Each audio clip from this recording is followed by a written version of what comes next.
Welcome back to this week's Real Country File. This week is sponsored by Awesome, which is an online accounts package. You can click the link below or scan the QR code you're going to see in a second to see what they can do for you. But the idea is it's an online platform, makes things a lot easier for yourselves, and it makes things cheaper with your accountant when it comes to your year end, because a lot of the work's been done online for you. They're giving £100 off any accounts package to anyone that mentions the Real Country File or scans this QR link there. Also, if you think of setting up a limited company, it's only costs £12 to do it through them. So there we go. Check them out. Thanks for sponsoring anyway. Anyway, coming up this week, Stephen is visiting Janet Simpson and she's showing us what she gets up to. Also, Angela visits a winter fair and ends up in a chilly room. But first, I've been doing this.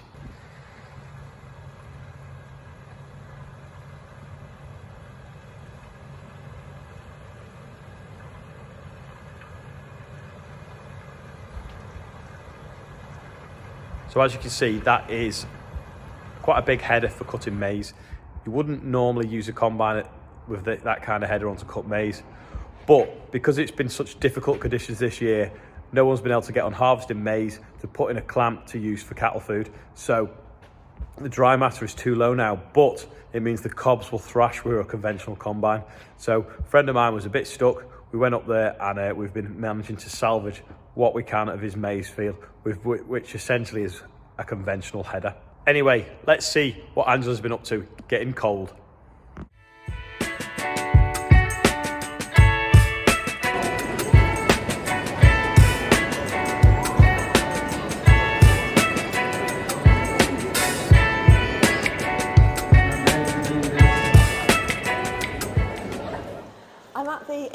Winter fair today, and there's the typical activities and classes that you would get in any agricultural show, but in addition to the live judging that they have here, this event has something very, very different, which is a carcass room. So behind this door, the judging is taking place of carcasses of beef, lamb and pork. So let's go and have a look and see behind the scenes.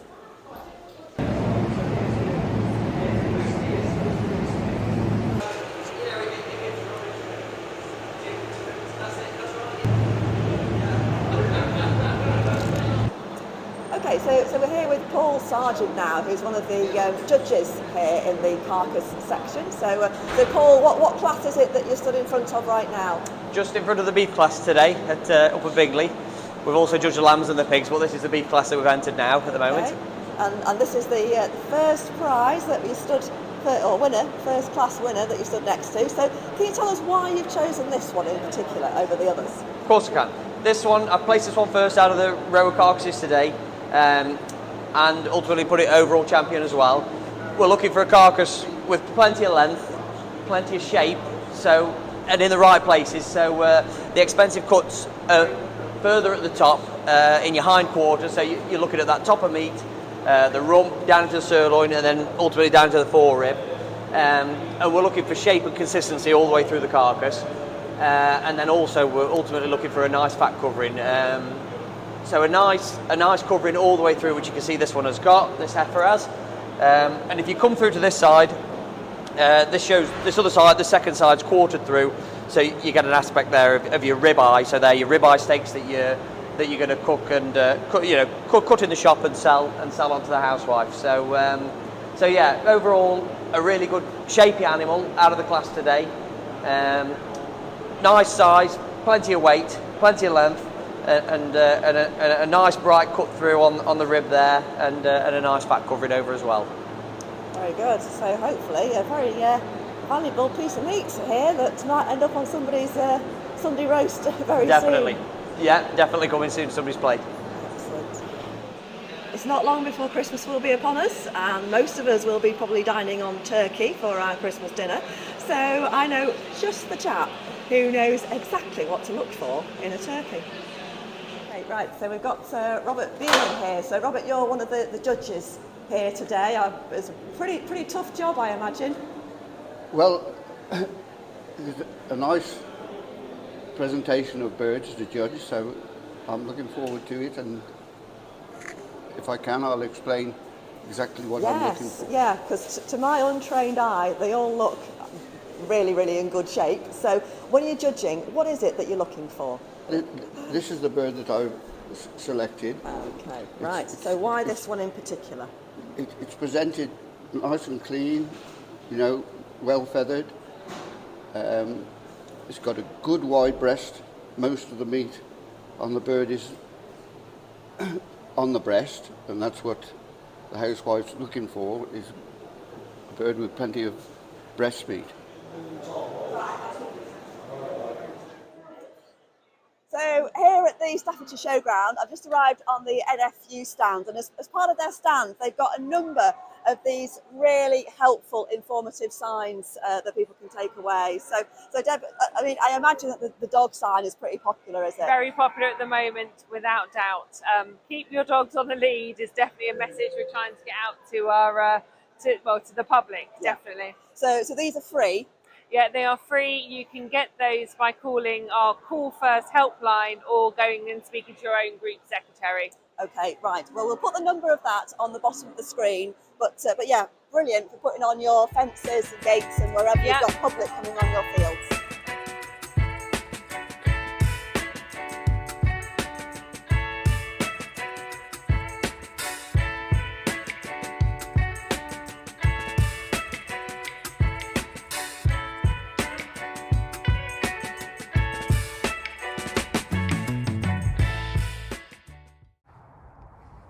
Thanks for that, Angela. Now, over to Stephen. Well, this week on the Real Country File, we've come along to see a very good friend of ours indeed, Janet Simpson. Janet, thank you for inviting us out on such a lovely day. Yeah, nice afternoon. We're not done so bad, have we? No, we've done all right today. Yeah, it's good. Yeah, you can still feel a bit wet underfoot. Beyond wet underfoot, yeah. Beyond wet. So we need more days like we this. We do, till Christmas. Yeah, it'd be great. Yeah, it wouldn't be so bad. Be all right, yeah. Tell us about where we are in the world. Exactly. Well, you know it better than me, really, don't you? Because we're in Barnica, just above Garstang. And you've spent more years than me, maybe, down at Barnica, have you? Yeah, or not? 5 years, I think. 5 years, no, I've been here a bit longer. 1989 to 95, I worked at Woods here. So, Right. But No. But you're a sheep farmer here. Yeah, I've always had a few sheep when I was young, and now I'm old, and I've still got more than I had before. But yeah, I started with swales from working at Henry Bamage's, really, up at Steakhouse at Oakencleugh, Bleasdale, and that's where I got addicted to Swaledale sheep, really. Okay. Like you do. What particular what's kept you here, and what do you like about them as a breed? Well, the good mothers, the lamb well, and it's an addiction, is Swaledale sheep, really. It gets in your bones, really. But yeah, it's trying to breed that tup or that sheep that you can win at a show, or make all that money, because there's been 2 tups this time at Kirby Stephen have made 105,000, which is just magic, isn't it, really? But yeah, I can dream. Is that the aim? I can dream, can't I? Yeah. But yeah. You don't need to buy more lamb and have more sheep. Yeah, but I don't think that's the recipe, really. Yeah. It's just maybe having less and making a better job of them, which I've nipped them a bit this year. But yeah. You mentioned that they're good mothers. They're fantastic mothers. Yeah. You yourself are a mum.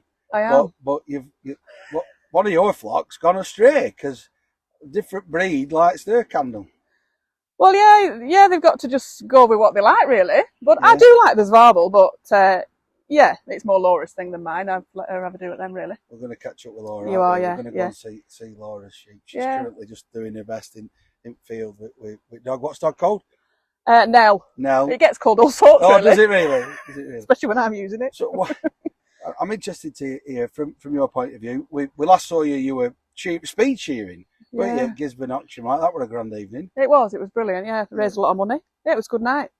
Fundraising. Women in ag at the minute, big topic, lot of talk around support for women in agriculture and the next generation. You've got your more than one job really involved in agriculture, haven't you? I have, yeah. I work full time for NMR, milk recording, and looking after Lancashire and not Cumbria, North Yorkshire. And then I've Great Exonshaw as well, really, secretary for that. So yeah, we work, And then, I've always championed women in agriculture, because I used to have a good friend, Dorothy Heseltine, up at Craco, up Yorkshire Dales. Well, Skipton way, ain't it? And she was a real advocate for women in agriculture. Yeah, she really was.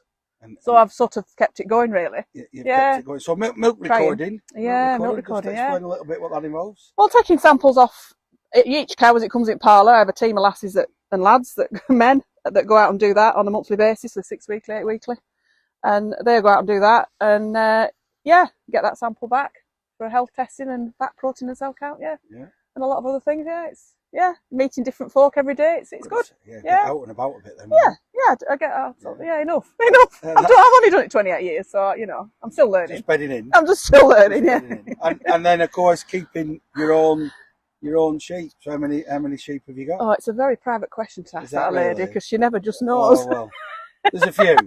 There's enough, there's enough. I've enough, too many at times, really. And you have a special fella in this field that you're particularly proud of. I am proud of me. I bought a rig, John White took from rig 2-3 years ago, so I've run him for the third time this time. Right. So, I've just had to ask a friend to tuck the shearlings, because his daughters are coming through, because we can't have any of that, can we, really? No. So, I like him. But he doesn't walk the best, but it's like they've all, you tried to pick a tuck, but they've always got a fault. All right, really. Okay, all right, right. Yeah, it's just, there's not an ideal, I don't think. It's a bit like a man or a woman, really. There's not an ideal. They always have faults, don't they? All right, so you tick as many boxes as you can. Well, you try, don't you? Fair enough, I suppose. But there's always a, But he's doing his job. Oh, he's doing his job, He doesn't need any riddle, because there's enough black stuff about soil. Oh, right. I know where he's been, and he's busy today. So, that's good. That is good. But it's good on his back, and then it makes him work quite fast, doesn't it, Steve? He's getting going. Happy days. What's it like for you at the minute then, price wise, and kind of markets, and in terms of the sheep, sheep are good at the moment, really. To be fair, right. they're good. We haven't sold anything because we dipped, so you're tied up, really. Okay. So we'll start selling a few lambs that are out wintering Christmas time, right? When the retention's gone, for dipping. But hopefully they'll be good January, February. I usually do all right, really. And when we go and have a chat with Laura, what's she going to say about the best of her breed then? What do you think's the best thing about her particular favourite breed that she has? Well, they're good mothers as well, really. They milk really hard. Mm-hmm. They're a bit like the Holstein of the sheep breed, I think they are. Or the black and white, I suppose. Yeah. No, they're good mothers. They do milk well, Yeah, they're good. Yeah. But, people are quite racist about black lambs, you see. They don't like in auction, they don't, they taste just the same. Right. Because, we've tasted it and it doesn't taste goaty, because you think it might just taste a little bit different, don't you? Okay. But it doesn't. It tastes good. Yeah, it tastes good. And from your work life, getting out and about around dairy farms, are we seeing a bit of positivity? Is there a bit of... It's tough. I think it's tough at the moment, because them that have invested, they're getting nipped hard, really. Right. It's hurting. The milk prices drop back, which it just keeps going up and down, doesn't it? It's just no good, really. No, it's hard on them, really. Yeah. It is hard on them. Yeah. It's not easy. So, life's not easy, is it, really? Tough. Ups and downs, it's like a roller coaster, really, isn't it? Yeah. Tough times. Yeah. Shall we go see Laura's sheep? Yeah, you better add. You better keep her quiet. We're better add, haven't we? She's doing a really good job. Keeping quiet at the moment. Well, thanks for bringing us back to No, it's back on for you, isn't it? Yeah, an old memory from many moons ago. And what a beautiful view. It is. Thank you. I hope you've enjoyed this week's Real Country File. Thanks for watching. Thanks again to Awesome, our sponsors. Don't forget the link to them is below this video, and we'll see you all next time.